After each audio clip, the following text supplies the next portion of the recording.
first Lear 10 podcast episode of 2021. I want to begin by wishing everyone a Happy New Year's. Happy New Year's to you, Bree. I didn't even get a chance to really wish you a Happy New Year. We all made it out of 2020 alive. And we looking for this year, 2021, for everybody to be a year of growth and development overall.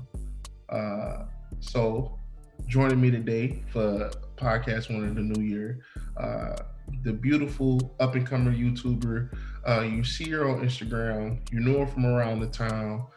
Bree Smith Kearney, everybody. How you doing? I'm good. How you doing? Yeah. Happy New Year to you. Happy New Year to everybody who is watching. And here's to 2021, man. We made it through the ups and downs and unpredictability of 2020. We made it. We're here to keep pushing another year. So that's what's up. Yeah, and I think the first question I had to ask people for the next 6 months was, how was your 2020? How did you handle it? How was quarantining? How was just the whole, how was the change of living? You know, especially you being someone that's an extrovert, always outside, always moving around. How was the transition to just now being in the house? I mean, I wouldn't call myself extrovert. I may look like an extrovert. I'm good at putting on, but I'm really close to the people that I'm close with, and that's it. Like, I'm not really a social butterfly, I would say, but I socialize and hang tight with the people I hang tight with, and those are my people. But yeah, I do like having fun. I do like being outside, but I also like being at home. So it wasn't really a detriment to me to be at home and to sit down. And if I know that lives are at risk with COVID and things like that, it's perfectly fine for me to sit down, stay out the way. I got asthma, so I don't need it. I don't need it. You don't need it. Don't nobody need COVID. So, I mean, we make the most of it as a culture, because I just know my culture. I don't know nobody else's. We make the most of it. We still fooling. And,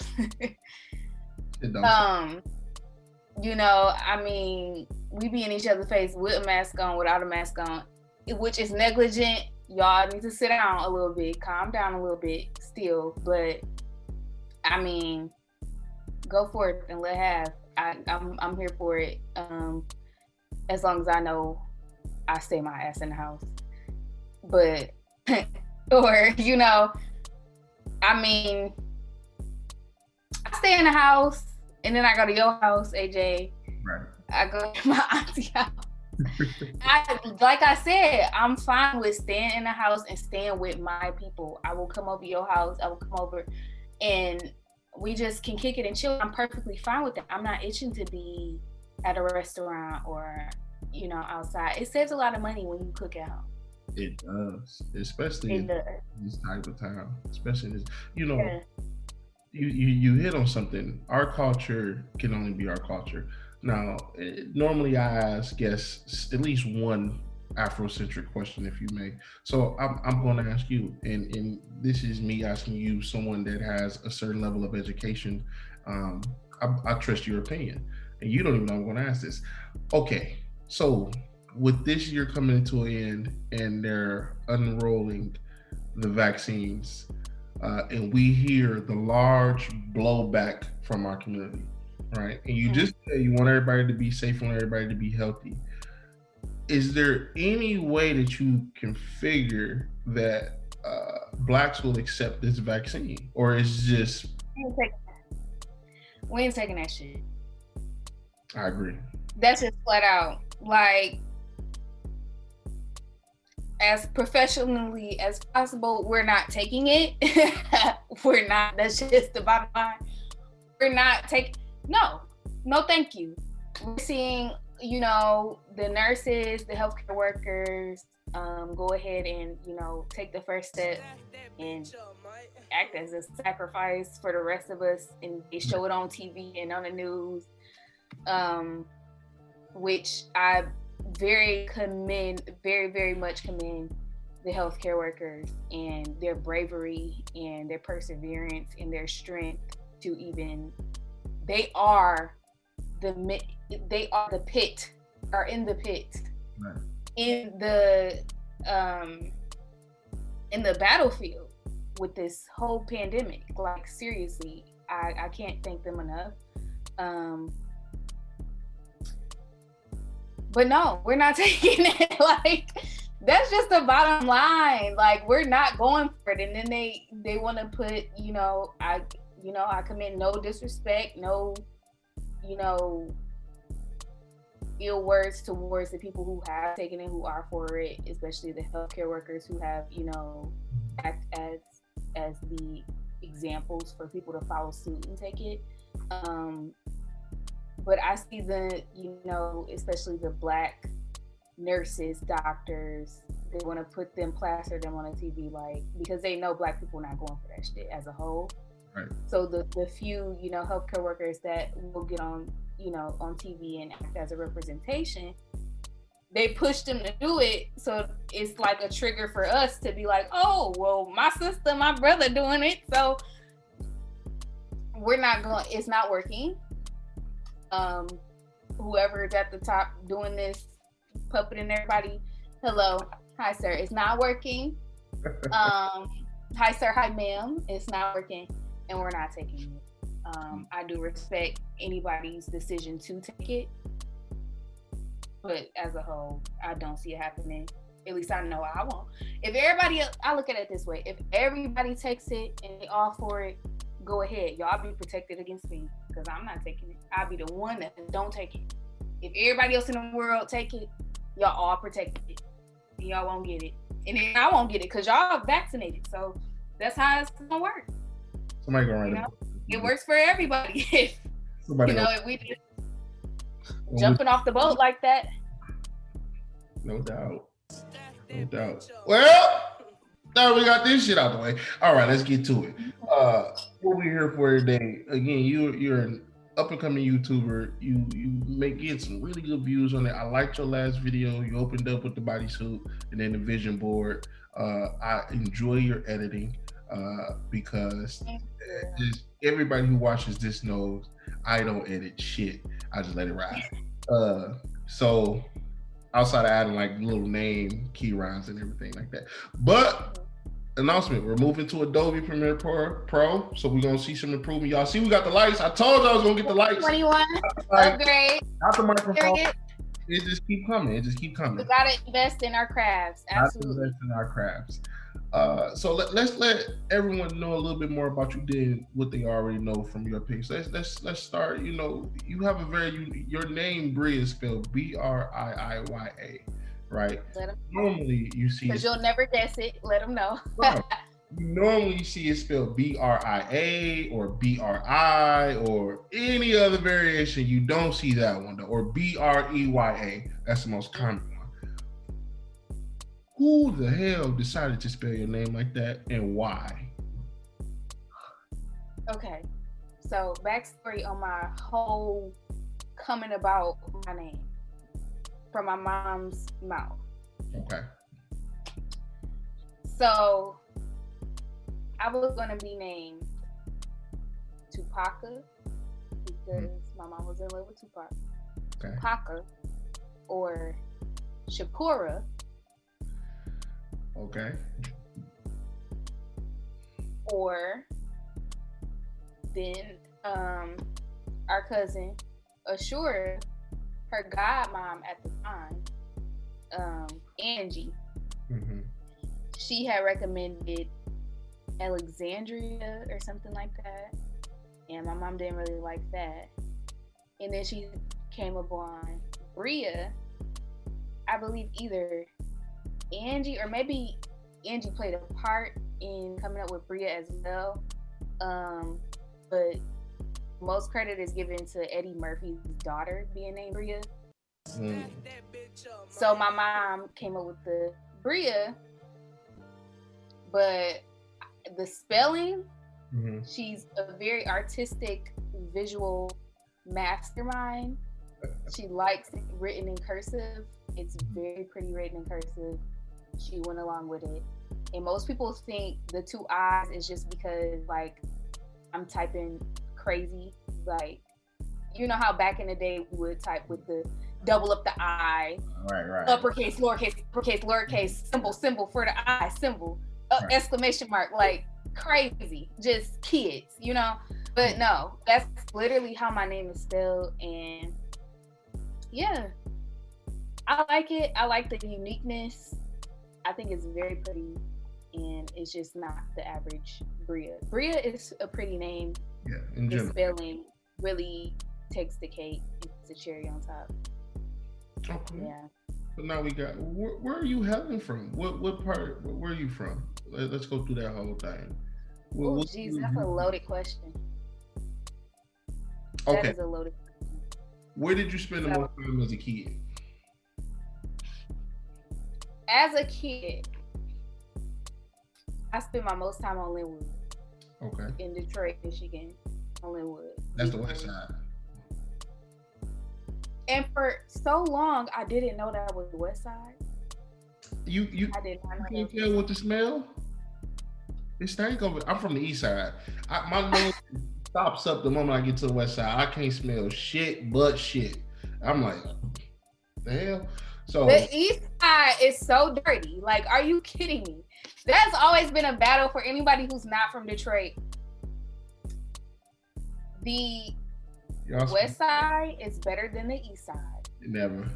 But you can't tell an east sider that the west side is better. They in denial, you know? But just come see for yourself. Just take a stroll from the east to the west of Detroit and see. About the neighborhoods. It's about the people.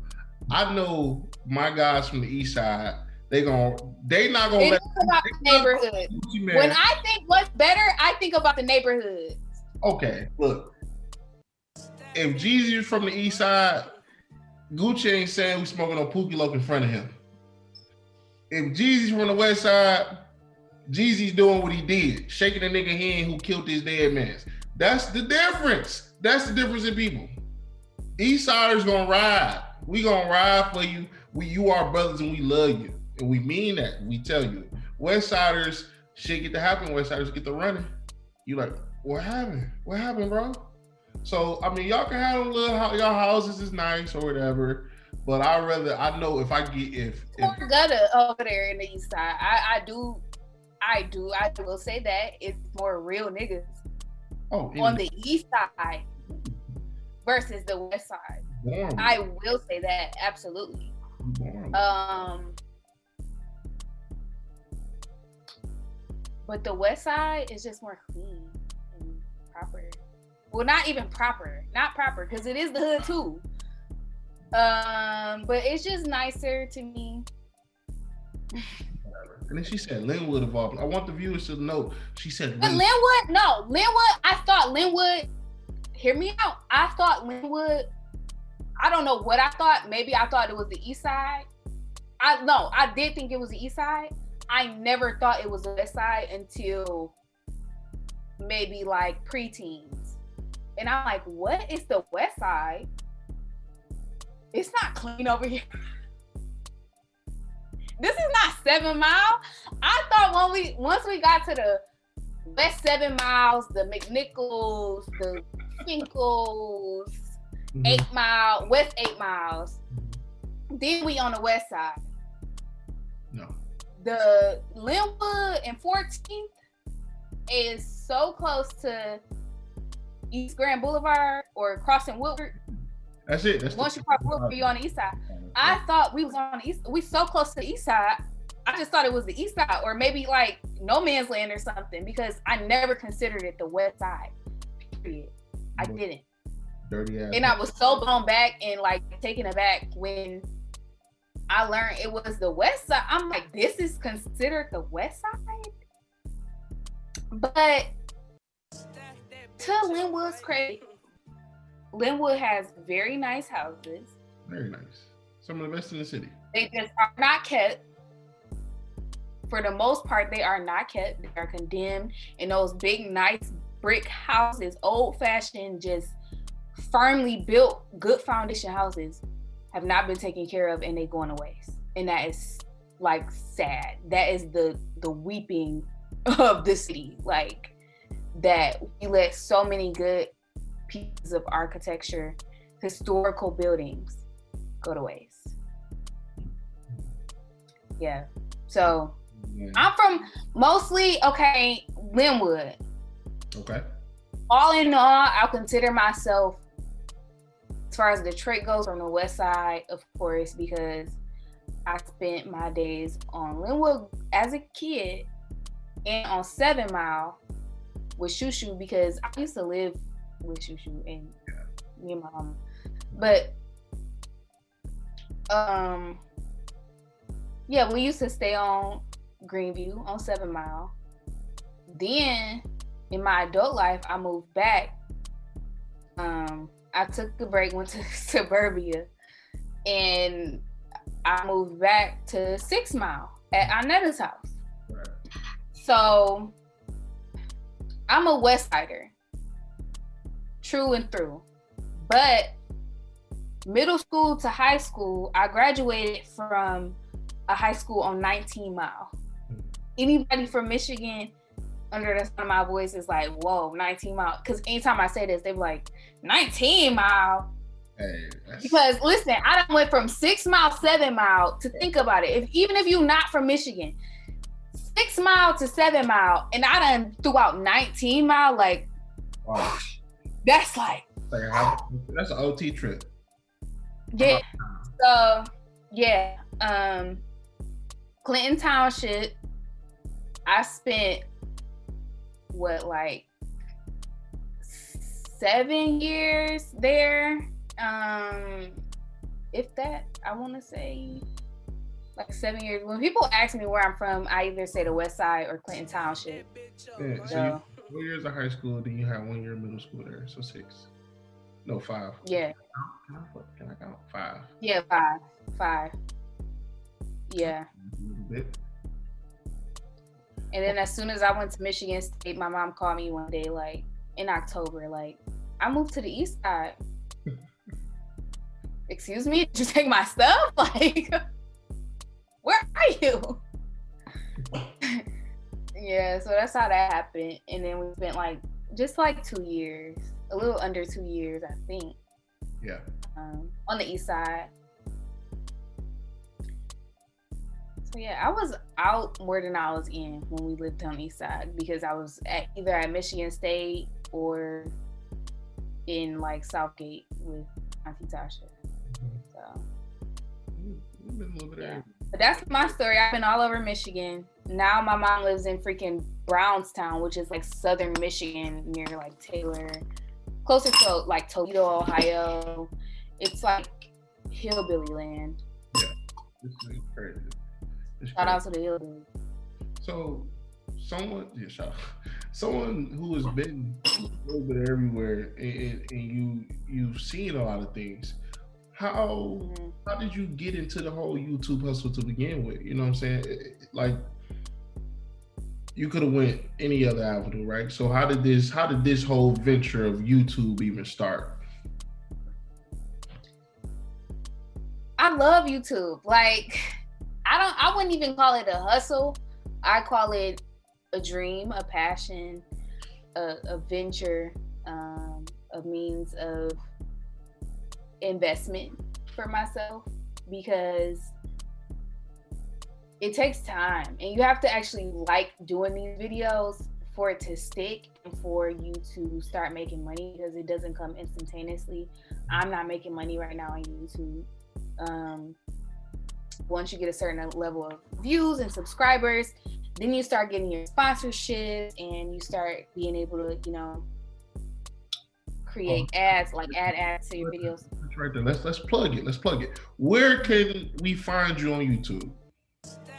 You can find me on YouTube in the search bar after typing Bria Smith. That's Briiya Smith, Smith. If you don't know how to spell Smith, don't even search me. But Bria, Briiya, Bria Smith. That's my name on YouTube. I actually have 2 last names, but that's my name to you. So check me out. I'm like funny. I show my personality. I do everything from tutorial to beauty to hair to, you know, just talking about life and giving advice and like having fun with it. My latest video is where we kickstart 2021 with setting our goals, making vision boards. I made a vision board on camera, kind of explained and inspired through showing my vision board and what I put on mine and how I created it. So yeah, check me out. I always add a little comedy to it because I'm a jokester. So it's not just me like, right. Because don't you hate when people are just talking, like just talking, like, right. Ooh. So you say you like how I edit my videos. The comedy matters, right? I pay a lot of attention to comedy. Friday, Step Brothers, and The Office are my 3 favorite cinematic works ever. Like, so I love comedy. I love creating in that lane, and I know when to dial back and make it beauty and, you know, that world. So I give you something for everybody, something for the girls, and it's great. Yeah. So to get back to the original question now, I decided on YouTube because I watch YouTube. I don't even watch TV like that. When I go to Netflix, it's rare that I even click on anything other than The Office. I stick to The Office pretty much. Oh, for Netflix. And yeah, actually with the new year, they kicked The Office off of Netflix, which, I mean, The Office got rid of Netflix, not Netflix got rid of The Office. I feel like NBC, where it was like, you know, when it was on TV, it was on NBC. They own the new streaming service. I'm not certain which streaming service is on now. Like what'd you say? Peacock. Yeah, Peacock. So NBC owns Peacock. So it just makes sense for The Office to be on what NBC owns. You know, so that's why they did that. Yeah. That's why they did that. They're trying to get more attention to Peacock, which it's gonna take a while for me to, you know, convert. I'm a little delayed on all movements as far as technology. Like, I don't give a fuck. But yeah, for the most part, my TV watching is actually YouTube. I will not sit and watch a show. The first show that I followed in a while for real was Is Power. That's the only show where I'd be like, oh, it's coming on this time this week. Let me go ahead and tune in.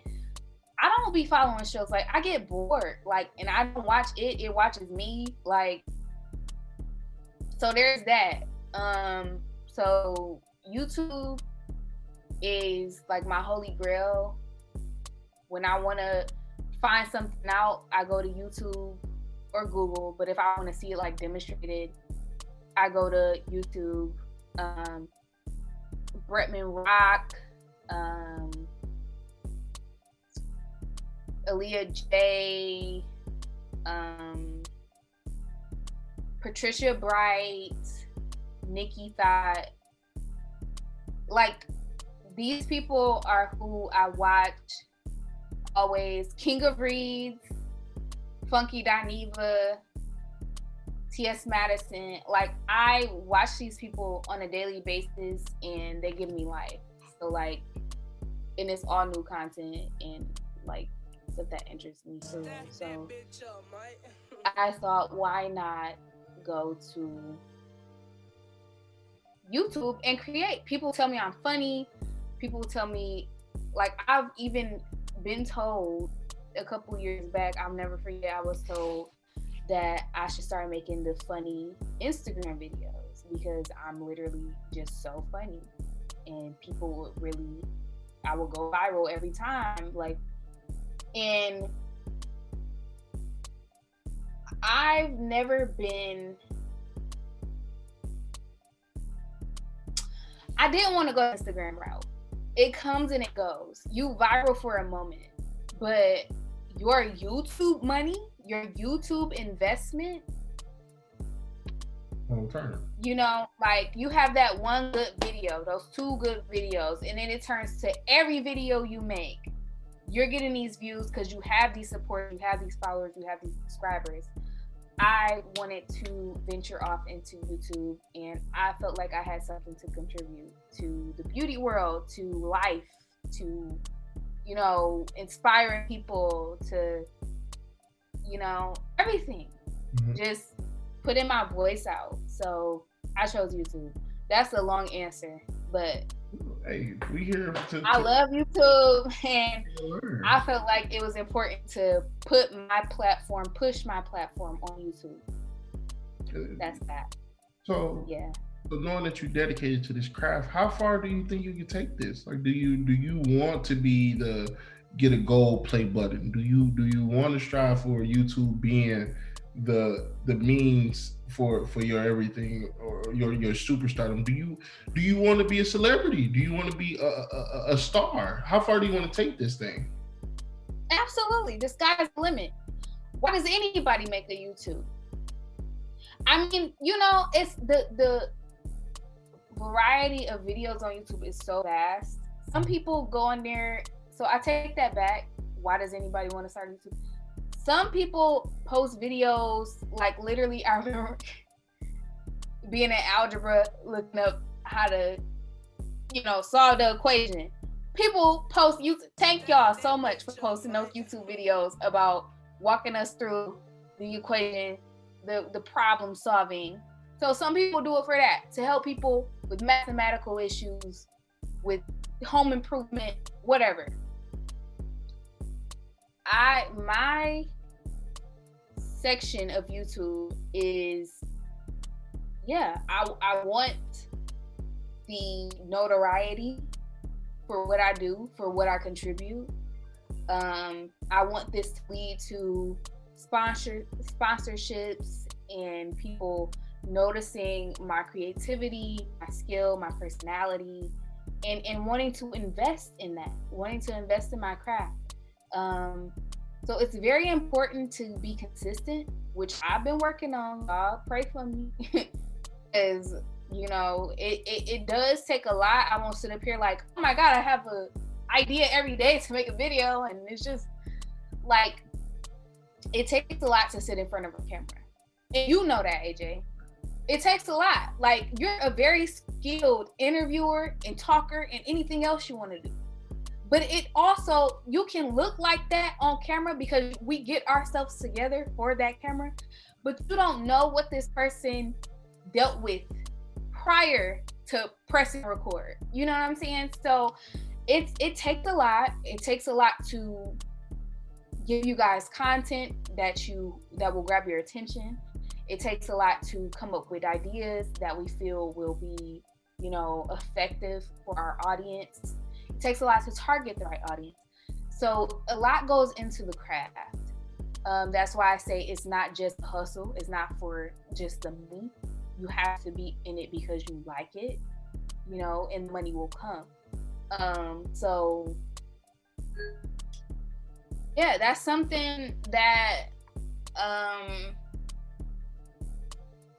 that's important to me, for me to take it all the way. For this, and you review. I personally enjoy your reviews. Whenever I buy any shit, I do not wear a size small. My girl, she's a 0. I'm not though, so that's not gonna whatever, right? But I enjoy watching your content when you review the fashion and shit like that. It's pretty cool, you know, seeing you go through it. What for 2020? What was the best fashion that you modeled, and what was the best hairstyle that you wore? Let's do that. Let's do those two things. Let's put you on the spot there. Okay. Be aware of your sponsors. Be aware of your sponsors. Absolutely. So I would say number one, Ivy Park in collab with Adidas by Beyonce. Of course. That is my hey. Don't get me started. Listen, Ivy Park Adidas by Beyonce is not too expensive unless you get it on resale because it does sell out fast. And then the resellers mark it up like crazy. Let's sidebar right there before we continue. Do you think there's a way to stop that shit? Like, if they have a lottery and there's only a certain set number of shoes, why? Like, I feel like it's just like, I understand the marketplace of the shit, right? I'm a political scientist. I get it, but at the same time, like, how does this lottery work? Why can't I done been in 7 lotteries and ain't got a shoe. I don't want to pay $800 for some Yeezys. Why can't I just pay the $220? Do you go through that problem? Should I bring my? I understand what you're saying. I have stood in line for Yeezys, okay? You know, and I have yet to achieve one pull. Like, you're in, cash out now. Like, no. But with Ivy Park, there's a difference because you have to stay on top of the time that it's coming out, just like anything else. But when you go to that Adidas website, I mean, at least with the last drop, where she had the black drip and the honey, it was very easy to, for me at least, to get in. I can't speak for nobody else. I even got into the green, the drip 2 before that, or I believe it was just drip. Well, no, it was drip 2. I got in for that, and I unfortunately I didn't get anything. Like, I had it all. You get to select it and put it in your cart, and then once you get that countdown, you get that cue to go, you go. But I messed up where when I got that cue to go, I was like a minute behind. I'm like, oh my God. I'm like, so it was already gone. Right. With the last drop that she had, it was easier because once you in, you even get to go back in and like make your selection because they remember it. Like, you get to go back in after you've made a purchase. You can go back in and see what's left or whatever. And that does not discount the fact that it goes fast, but you have more opportunity to buy and then buy again once you get in. And it matters to be in the newsletter for the Ivy Park brand. It matters to be subscribed to Beyonce.com, like, of course. But but yeah, it's crazy, this world of like shopping online, and they only have a limited amount of items, and there's the people who buy up everything, like the bots. They call it bots, where people have set up in a computer, I guess, to like hack everything, like buy up everything and then push it onto the resale sites, which is weird. But I mean, that's a hustle for them. Get it how you live. But if you feel that passionate about your drip and what you want to buy, you gotta find the lowest marked up price and buy that shit. I don't have no problem with it. I think I figured out what I think I'm a capitalist because I don't have a problem with nobody's business venture. I don't have a problem with anybody's decisions as long as it doesn't affect mine. And I'm fine. Like, that's your life. You're gonna live with the repercussions or the rewards of your decisions. It That's fine for the most part. There's certain things, you know, that I don't. But I'm a capitalist because it's a dog eat dog world. It is. That doesn't matter if you're if you live in what is this socialist country like Switzerland or something, where everybody gets the same amount, everybody gets the healthcare, everybody gets. But the thing is, it's somebody at the top that's giving you those things. You know, even in a communist society, it's always somebody at the top of everybody's. There's a government. Come on now. So you don't think the government is looking out for their friend and cousin, and they also at the top, even if they're not in the government? There's always leaders in high society to every society, no matter which one it is or what you call yourself. So it's earned. For some, it's given. But do what you gotta do. You know, nobody's responsible for the hand you dealt, except for maybe your mom and dad. But I mean, even they can't be to blame once you're an adult. Get it how you live. Right. And that's just period. Get your money. Get a check. You set it up perfectly. So I'm gonna knock it out the goddamn park. Speaking at the tippity top, let's go straight to the beehive. Keisha Cole can sing better than Beyonce.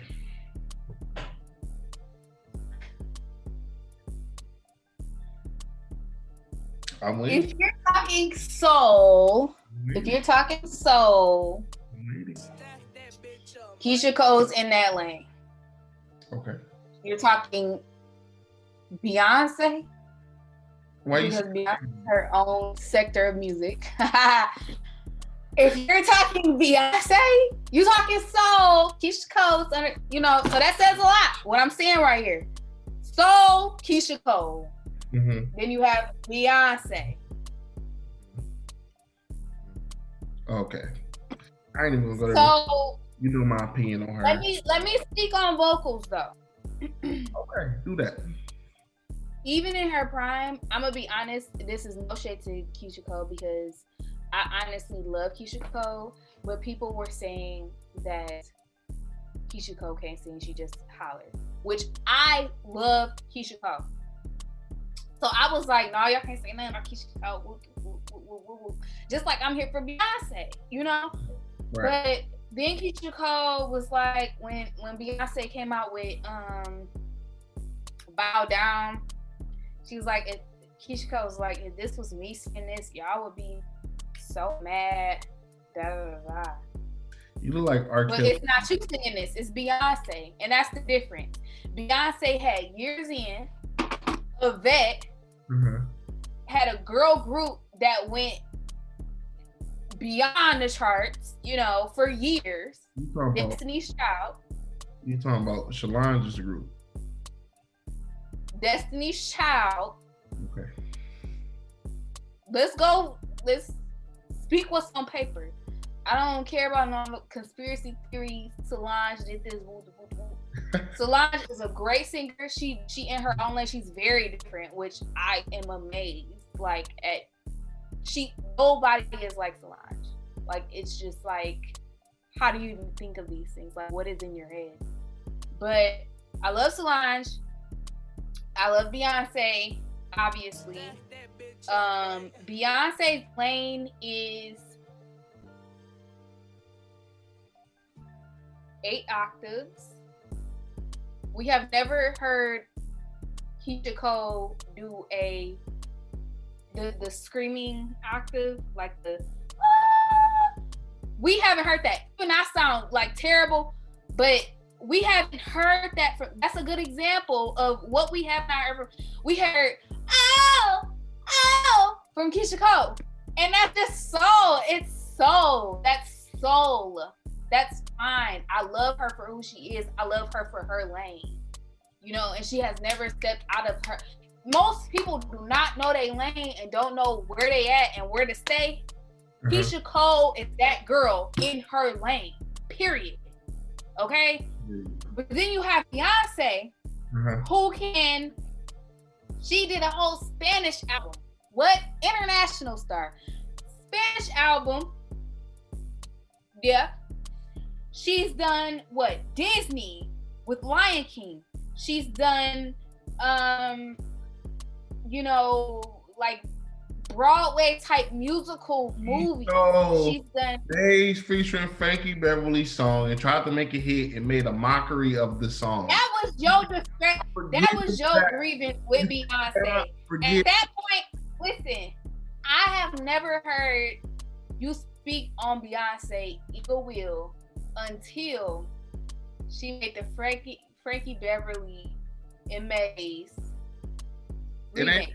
It blew me. That's a song. That's like remaking Friday with a different cast. Like how they keep on trying to push. I understand that. Like, no. But listen, I never took it to this with you. But let's think about this.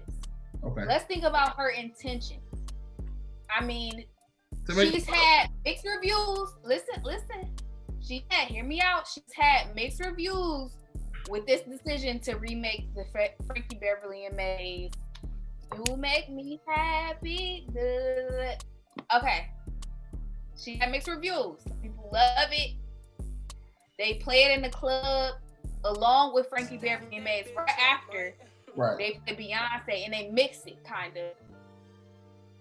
And some people just like, what the fuck is this shit? Like, you can't fuck up a classic like this. You can't mess with a classic. You can't touch a classic.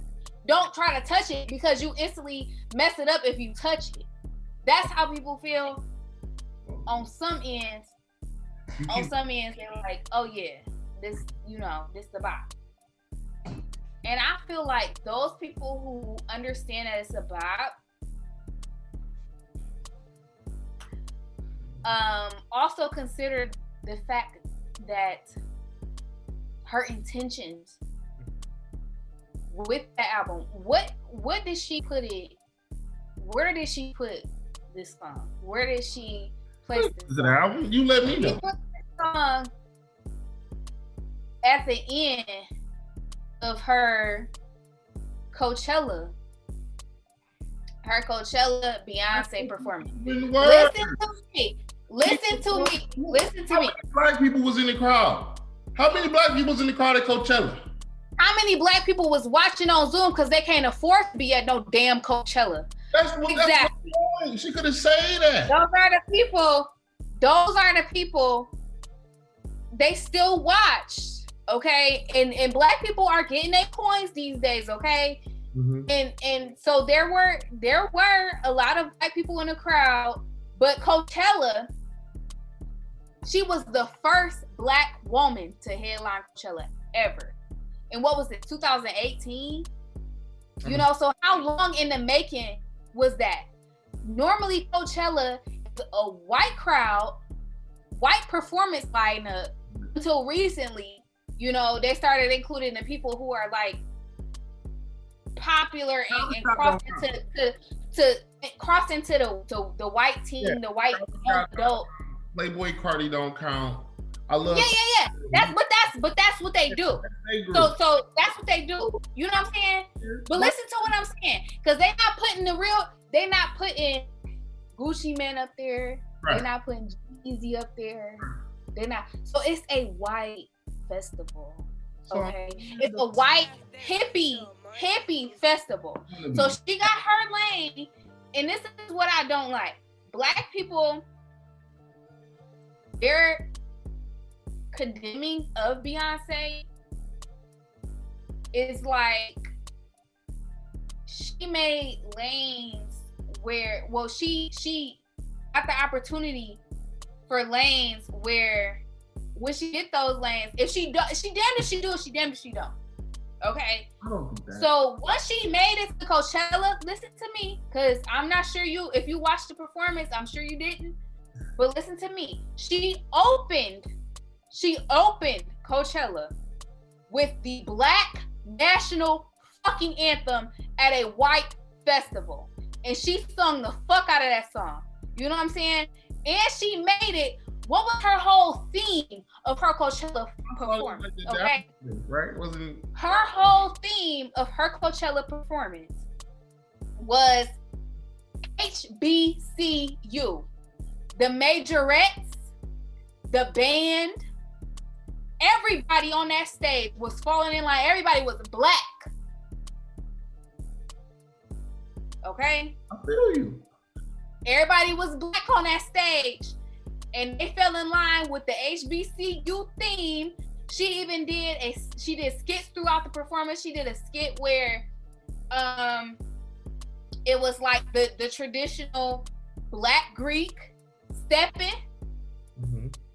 This is Beyonce on her platform, on her scale, and we not used to Black people making it to this level of superstardom, this level, where they could reach all cultures, all platforms, international. You know Beyonce, you know that name, you know what I'm saying? Right. And she uses this at this white festival where it's rock out, take money, yeah. And I'm not even, no shade, that's what y'all do there. For the most part, that's the name that Coachella has gotten for years, the decades that it's been around. Mm-hmm. That has been Coachella. And it took how many years for a Black woman to be the headline? So what did she do with that Black woman headline? She announced it. She said, I'm the first Black woman to headline Coachella. Ain't that a bitch? That's what she said. And she did the Black National Anthem for her very first. That is not her song, okay? She made sure she got the rights to that song for whatever it's worth, the rights to the lyrics, and she sung the hell out of it. And her whole theme was surrounded by Black culture, Black HBCU, Black stepping, Black majorettes, Black dancers, Black talent, Black musicians. You know what I'm saying? So she does and did her part with that Coachella performance. And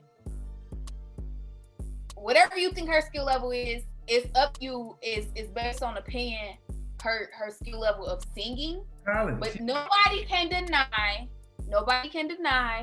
her dancing, her effort, her creativity. How many have stood up and said, I'm gonna make my theme at Coachella a Black HBCU, Black stepping, Black performance? My point on this, I understand that. My point on this is this though. We can obviously debate this for hours. We're gonna end it there. I would have rather seen that at the Apollo in front of what the Apollo sit 3,000, 3,500. But where is the Apollo at right now? All of them. That's my point. I'd rather her have that and have it be a day where all of Black people come together. That's what I spoke to. Think about That's what I spoke to. And I understand. When I said we not used, Black people are not used to seeing a superstar being of our culture on her level. We have our legends. Jackson? Are you disrespecting Michael Jackson? We have our legends. Michael Jackson did Blanket, Paris, them ain't his kids. He about to make me throw the Apple Pencil. Oh my God. Like, come on. So somebody who, when did Michael Jackson say, I love the skin I'm in? And that's dope. I love Michael Jackson. He will always be a legend. He will always be Michael Jackson. But we just speak on facts of being Black and owning your Blackness. When has Michael Jackson said? What you talking about? Until when? Until he was in denial of who he was. He had low self-esteem. And facts. He would never have gotten the first reconstructive surgery if that fire at Pepsi never occurred. From there on, you understand he burned half. Okay, the first one, but what about the other 20? I don't know. I don't know. You don't know. So let's speak on what we have here. What the fact is, what we have on the table, Beyonce. Right? Right. Beyonce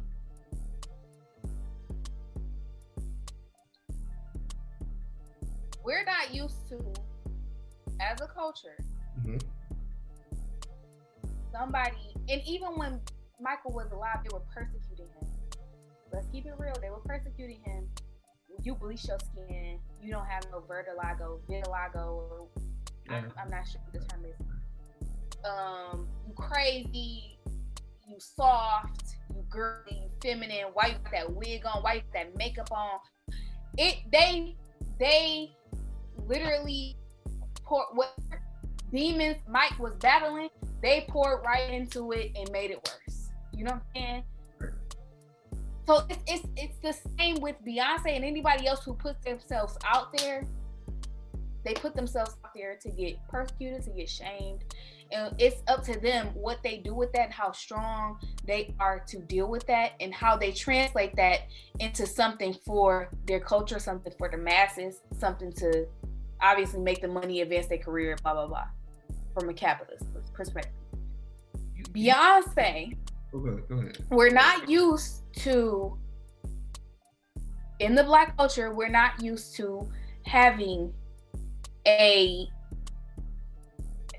figure who is this successful. We have our legends, but we're not used to this type of superstardom where you enter a room or you even say the name Beyonce, anybody knows Beyonce, anybody. They know what Mick Jagger or like Celine Dion or a you see what I'm saying? I get you. You know, it's people who don't know who Frankie Beverly and Maze is that are outside of our culture. You know what I'm saying? But if you say Beyonce, so what does Beyonce do for her people? You know what I'm saying? Since she is on this level, and I commend her for recognizing I'm a Black woman on this level. What am I gonna do with this? How am I gonna handle this? We don't know much scandal that is legitimate and be, you know, like outside of rumors of, oh, she didn't birth Blue Ivy or something like that. You know what I'm saying? But outside of that, they have said that it's a rumor. But it's like we don't know much scandal other than, you know, Solange fighting Jay in the elevator. She stood aside. She uses her platform. She stays silent. She addresses haters in translation of making her money. You know what I'm saying? And promoting her people. As of late, she's been on a wave of, this is my culture. You like it or you hate it. It was even in Lemonade. Her whole visual album for Lemonade was her in the bayou in Louisiana. Her at the old cottage, you know what I'm saying? Like, and really promoting Lion King. What? Lion King was, what really is it? She really brought the meaning. It is an African movie. Them animals was in Africa. You can see them animals nowhere else but Africa. Beyonce took that with her role as Nyla. She could have just said, oh, I'm gonna do this voiceover and I'm gonna get out of here. Because that's what she was hired to do. She pushed the bar and said, I'm gonna make a whole album and redo this shit. And what did she do? Pull in African artists, African singers, rappers, dancers. She went to Africa and really did that shit. You know what I'm saying? Pull African designers, you know, promoted them. You go to Beyonce.com right now, it's a list of Black-owned businesses that you can support in each category of business. She has a list of people who are Black. Go see there. So with that last part of the answer is going to be cut off. But I want to jump right into my next question I had on my notes, because I feel like you're reading my notes for some reason. That may be our sibling bond here. If you were to really make it to stardom, what are you most afraid of? Are you afraid of the stands? Because this stand culture is getting kind of crazy.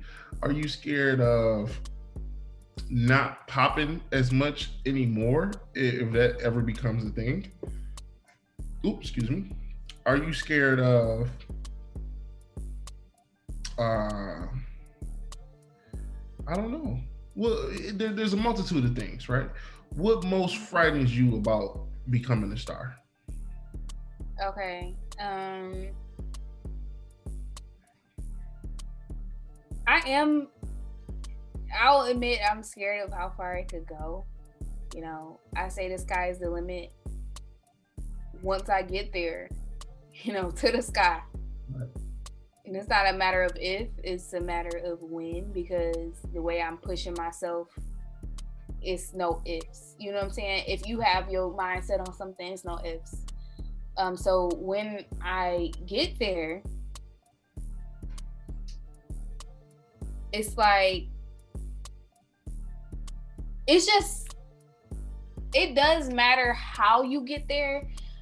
Whether it's, you know, it matters when it's given to you versus when you're earning it, because I'm struggling, I'm climbing, I'm scratching my way to the top. You know what I'm saying? So once I do get there, and it's a slow and steady progression, it'll last, I feel. And even if it doesn't, I'm smart, right? You know, once I get, you know, a little cheese, I'm thinking of my next investment, you know. So I'm not so infatuated with stardom as I am with wealth. Because wealth is for generations. You can be famous broke, okay? Yeah, you a broke star. You broke on the red carpet, you know, lying about what you got on. So it's like, you want wealth versus being rich versus being a star, being famous. I'd rather be rich than famous. Shout out to Migos. But not even rich, you know? It's 3 scales. So you don't want to be a star as much as you want to be rich, as much as you want to be wealthy. And wealthy is the basic foundation of how you gonna take care of your kids, what your legacy is gonna look like when you gone. You know what I'm saying? The investments that you make while you're here, the investments that will last, that are good investments, the passive income, you know, not having to clock in, but making your own bread, you know, making money in your sleep. Right. That's how you accumulate wealth, and that's what lasts. So while I'm making this investment, like I said, I call it YouTube an investment. While I'm making this investment into YouTube, I'm venturing off. You know, I'm grabbing for other things. Education is an investment. You know, properties, cars. You can, and even now with the world changing so much, you can invest in like online, like Airbnb. Get you a property where you can make some passive income. People booking you for Airbnbs.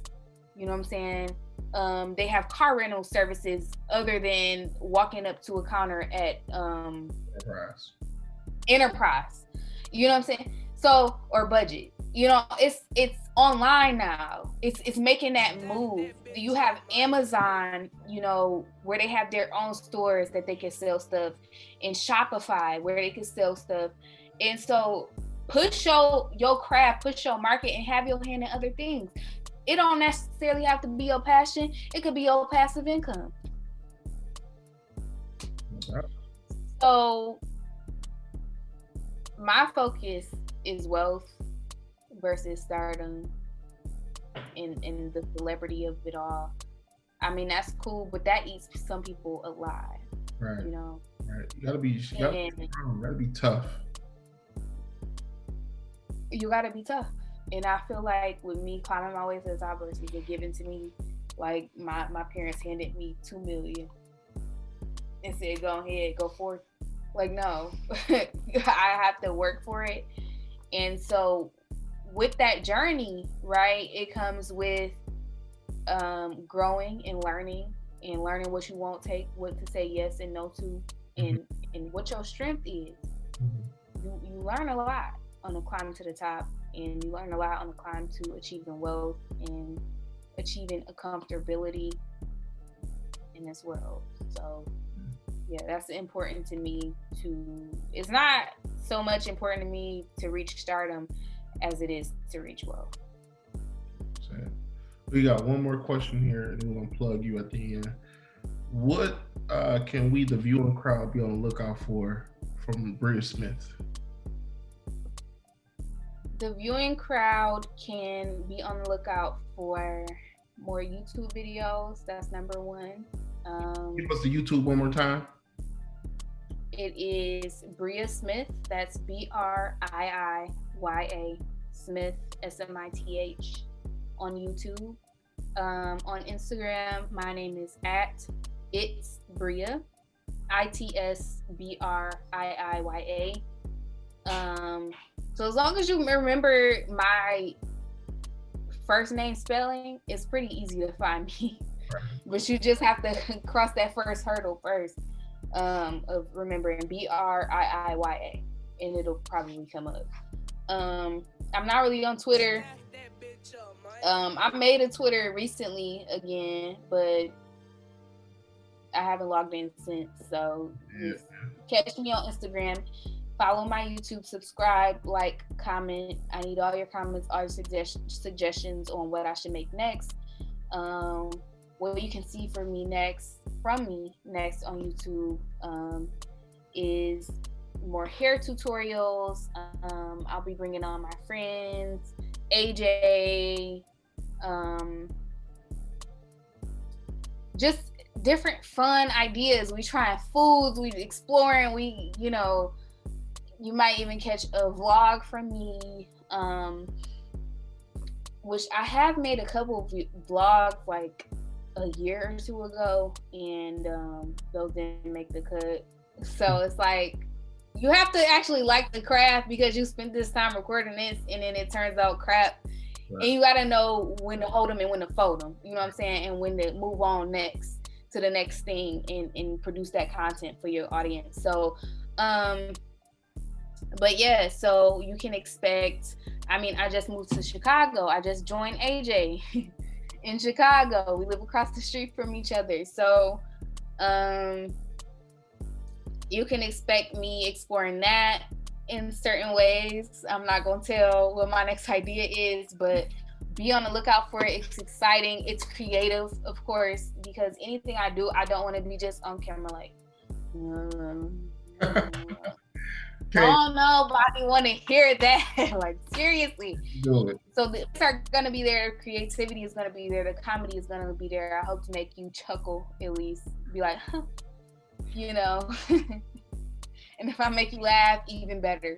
But yeah, so that's what you can expect from me.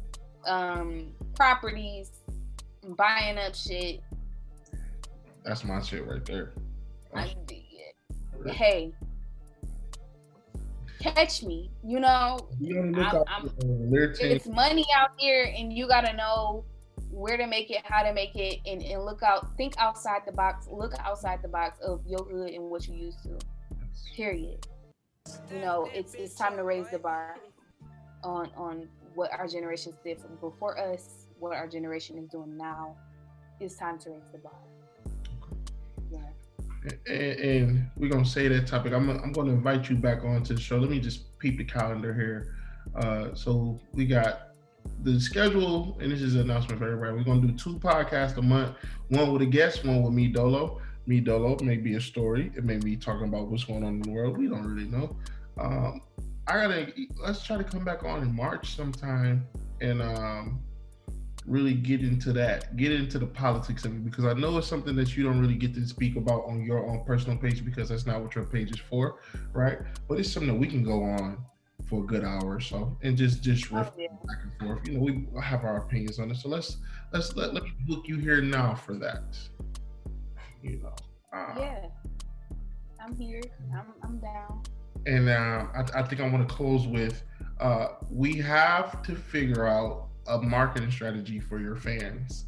Like Beyonce has the Beehive, then you have blank army or whatever. I think it'd be cool to have a little name that you call your fans. I think that, you know, that should be something that you should brainstorm. Do I have any ideas about it?